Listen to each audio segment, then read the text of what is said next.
Hello students, welcome to our channel curiosity education. Last class में हमने rusting of iron के बारे में पढ़ा, मैकेनिज्म भी देखा, एनोड कैथोड रिएक्शन भी देख लिया। ठीक है, अब हमको पूरा आइडिया लग गया है कोरोजन क्या होता है एंड रस्टिंग ऑफ आयरन भी। हमें ये तो पता है ना कि डेली लाइफ में आयरन के कितने सारे यूजेस हैं कितनी सारे प्लेसेस में हम यूज करते हैं। लाइक व्हाट, जो हमारे ऑटोमोबाइल्स हैं, कार्स होते हैं, ट्रक्स होते हैं, बाइक्स हैं और द ब्रिजेस, कितनी सारी चीजें बनी होती है आयरन से मिलकर। ठीक है, अगर हम इसे प्रोटेक्ट ना कर पाए तो कितनी प्रॉब्लम हो सकती है। जो गवर्नमेंट है उन्हें भी कितने प्रिकॉशंस देखने पड़ते होंगे। आपने देखा होगा जनरली जो ब्रिजेस होते हैं वो सीज के ऊपर ही बने होते हैं। ठीक है, तो उन्हें कितना ध्यान रखना पड़ता होगा, क्योंकि क्या होगा, बाय द टाइम वो वीक होते जाएगा iron because of the rusting. तो हम यहाँ पर क्या पढ़ने वाले हैं कि ऐसे मेथड, प्रिवेंशन मेथड, जिसकी वजह से हम कोरोजन को क्या कर सके, स्टॉप कर सके। ठीक है, these are very important points.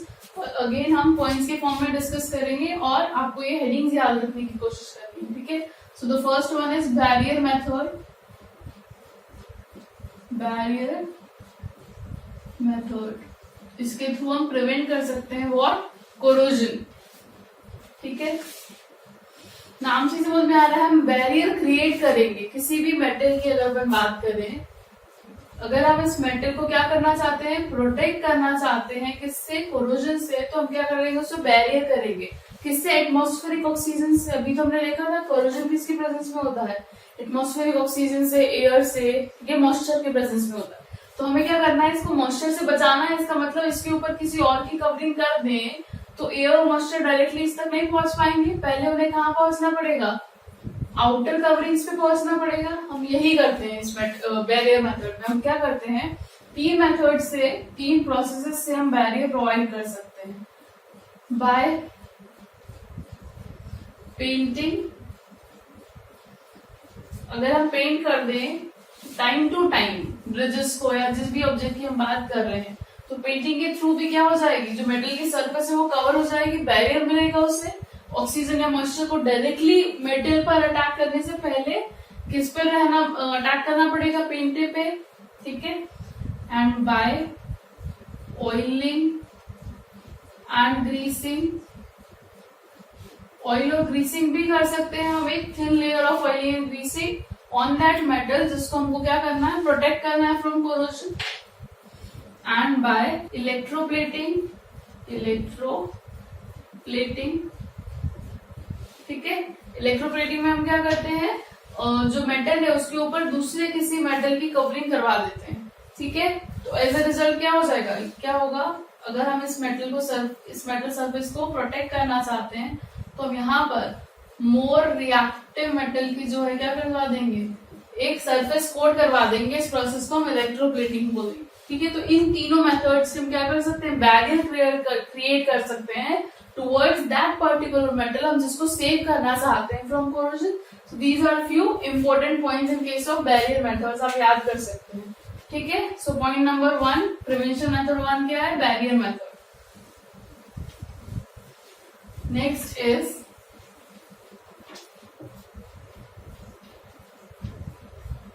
sacrificial protection।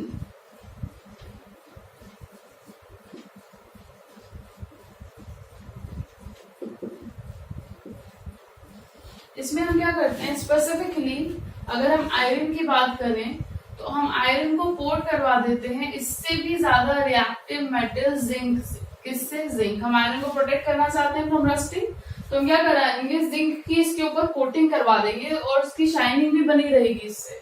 ठीक है, और एज ए रिजल्ट क्या हो जाएगा, आयरन की रस्टिंग नहीं होगी। इसका हम इलेक्ट्रोकेमिस्ट्री के हिसाब से भी रीजन देख सकते हैं। तो जिंक जो होगा वो अगर ऑक्सीडाइज हो रहा है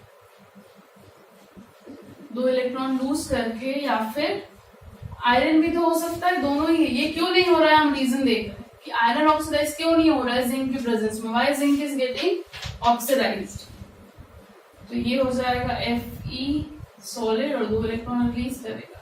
but in case of zinc जो E0 वैल्यू होती है वो होती है -0.76 वोल्ट, और इन केस ऑफ आयरन जो E0 वैल्यू होती है that is standard reduction potential value, वो होती है -0.44 वोल्ट। किसका रिडक्शन पोटेंशियल ज्यादा है, ज्यादा कम है, हमें कम देखना है ना, रिडक्शन पोटेंशियल कम किसका है, जिंक का। तो ये क्या करेगा, ऑक्सीडेशन करेगा। हमको पता है जिसका कम रिडक्शन पोटेंशियल होता है वो ऑक्सीडेशन करता है। तो इसकी प्रेजेंस में कौन जाएगा ऑक्सीडेशन। तो एक्चुअली एयर और मॉइस्चर कंबाइन किससे होंगे, ये जो मॉइस्चर है एयर वाटर CO2 जो जो हमने पढ़ा था वो किसके साथ कंबाइन होंगे, आप जिंक के साथ। Zinc will go to perform oxidation और ये जो सरफेस है वो कवर्ड रहेगी, सेफ रहेगी अनटिल एंड अनलेस ये जो जिंक की कवरिंग है वो क्या है, रिमूव ना हो जाए तब तक। ठीक है, हमने बहुत बार देखा है ऐसे, जस्ट फॉर एग्जाम्पल कार्स हैं या ट्रक्स हैं जिनमें कि पेंट्स तो लगे होते हैं या जिंक की कोटिंग भी है, बट जस्ट फॉर एग्जाम्पल अगर उसमें स्क्रैचेस आ जाए बीच में विद ड्यूरेशन ऑफ टाइम, ऐसा भी तो होता है। बट इस केस में भी ये बहुत इंपॉर्टेंट पॉइंट है कि अगर स्क्रैचेस आ जाते हैं, हम जिंक की कवरिंग करवाते हैं और अगर स्क्रैचेस आ जाते हैं, उस केस में भी जो जिंक है वही ऑक्सीडेशन करेगा, आयरन का ऑक्सीडेशन नहीं होगा। इसीलिए ये एक बहुत प्रोटेक्टिव ऑप्शन है, क्या करवाना, जिंक की कवरिंग करवाना ओवर आयरन। ठीक है, सो दिस पर्टिकुलर प्रोसेस जिसमें हम आयरन के ऊपर किसकी कोटिंग करवाते हैं, जिंक की, उसको हम गैल्वेनाइजेशन बोलते हैं, गैल्वेनाइजेशन।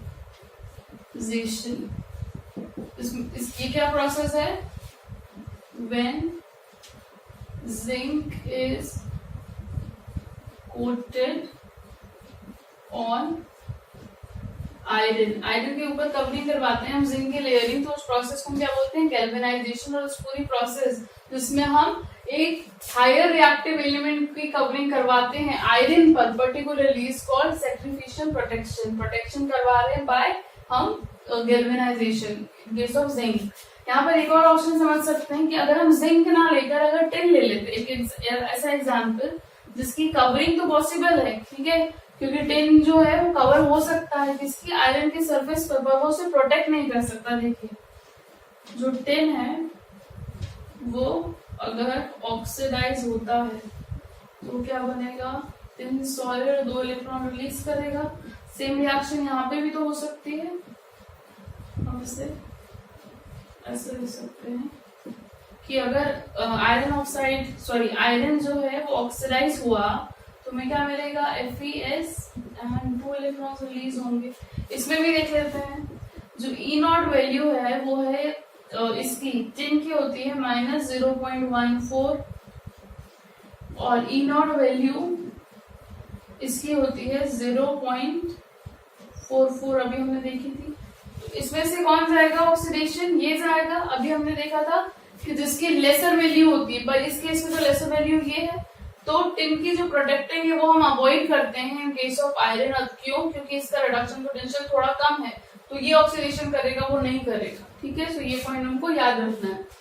तो हम किसकी कवरिंग प्रेफर करेंगे, जिंक की। This is the second point, जिसमें आप क्या लिख सकते हैं, गैल्वेनाइजेशन लिख सकते हैं, ये रिएक्शन लिख सकते हैं, दैट इज इनफ कि दोनों में से कौन जा रहा है ऑक्सीडेशन, और जिंक जाएगा। क्यों, बिकॉज इसका स्टैंडर्ड रिडक्शन पोटेंशियल की जो वैल्यू है, E0 वैल्यू है, वो कम है किसके प्रेजेंस में, आयरन के कंपैरिजन। ठीक है, so this was the point number 2। तो the next point is electrical protection. ये मेथड जनरली हम कब यूज करते हैं, when the iron article is under water. Generally just for example जो पाइप लाइन्स होती हैं अंडर वाटर जो होती हैं, उस केस में हम इलेक्ट्रिकल प्रोटेक्शन का यूज करते हैं। इसमें हम क्या करवाते हैं, अगेन ऐसे मेटल्स कनेक्ट कर देते हैं हम आयरन आर्टिकल्स के साथ, जो क्या करेंगे, आयरन से पहले ऑक्सीडेशन की प्रोसेस करेंगे। अगर आयरन से पहले वो ऑक्सीडाइज हो रहे हैं तो क्या होगा, आयरन सेफ रहेगा। यहाँ पर in this case we can use magnesium और जिंक। जिंक का तो हम देख ही चुके हैं कि how zinc is more reactive than iron. अभी हमने देखा था SRP की वैल्यू से भी डिस्कस किया था। मैग्नीशियम का देख लेते हैं। Just for example the magnesium ion goes oxidation, gives 2 electrons. अगर हम इसको कंपेयर करें कि अगर आयरन इसके ओवर ऑक्सीडेशन करेगा या नहीं, हमको ये पता है कि E0 वैल्यू कितनी होती है आयरन की, -0.44 whereas the E naught value of magnesium is -2.13 something कुछ वोल्ट। ठीक है, अब दोनों में से किसकी है लोअर वैल्यू? इसकी है, मैग्नीशियम की ई नॉट वैल्यू। तो जिसकी लोअर वैल्यू है वो क्या करेगा? पहले इलेक्ट्रॉन लूज करेगा, दैट मीन्स ऑक्सीडेशन की प्रोसेस करेगा और एज अ रिजल्ट ये क्या हो जाएगा? सेफ हो जाएगा। तो ये इलेक्ट्रिकल प्रोटेक्शन है। इसमें हम जनरली मैग्नीशियम या जिंक को हम यूज करते हैं to protect the iron objects which are generally located under water या फिर वाटर वाले एरिया में जो प्रोटेक्टेड रहते हैं। ठीक है, तो दीज आर द 3 पॉइंट्स हो गए हैं। प्रिवेंशन मेथड्स पढ़ रहे हैं हम। So the next one is by using anti-rust solution. By using anti-rust solution, there are some alkaline solutions जिसमें अगर हम आयरन को डिप कर दें और उतनी प्रोसेस तक रहने दें तब तक ये अल्कलाइन सॉल्यूशन के ऊपर, just for example this is that iron rod जिसको हम क्या करवा रहे हैं? एंटी रस्ट करवा रहे हैं। तो हम क्या करेंगे? इस आयरन रॉड को डिप करेंगे अल्कलाइन सॉल्यूशंस में। देयर आर सम एग्जांपल्स हम डिस्कस करेंगे। उसको डिप करके रखेंगे जब तक इस आयरन ऑब्जेक्ट पर पूरी कोटिंग ना हो जाए इन अल्कलाइन सॉल्यूशंस की। अल्कलाइन से क्या मतलब है? यहाँ पर से हम क्या रिमूव कर देते हैं? H+ आयंस को हमने क्या कर दिया है? रिमूव कर दिया है। अगर H+ आयन नहीं होगा तो क्या प्रोसेस हो पाएगी रिडक्शन की? हमने पढ़ा था रस्टिंग ऑफ आयरन में H+ आयंस की जरूरत होती है, इसीलिए हम अल्कलाइन से इसे कोट कर देते हैं। एज अ रिजल्ट हम रस्टिंग की जो प्रोसेस है उसे क्या कर देते हैं? रोक देते हैं by applying these alkaline solutions. So there are some examples. These are alkaline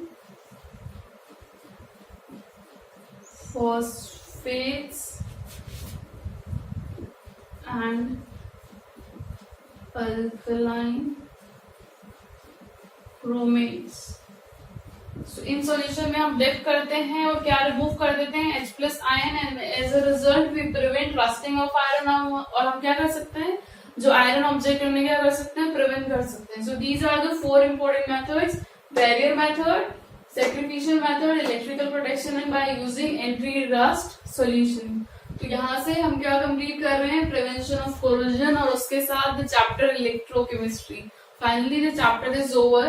जितने भी वीडियोस जो ऑलरेडी अपलोडेड है आप उन्हें पढ़िए और get the benefit. So here we end this chapter. I hope आपको टॉपिक समझ में आए। हमने जितने भी टॉपिक शुरू से एंड तक डिस्कस किए हैं, if you are getting benefited from our videos then definitely like, share, subscribe and also press the bell icon for more notification from our side.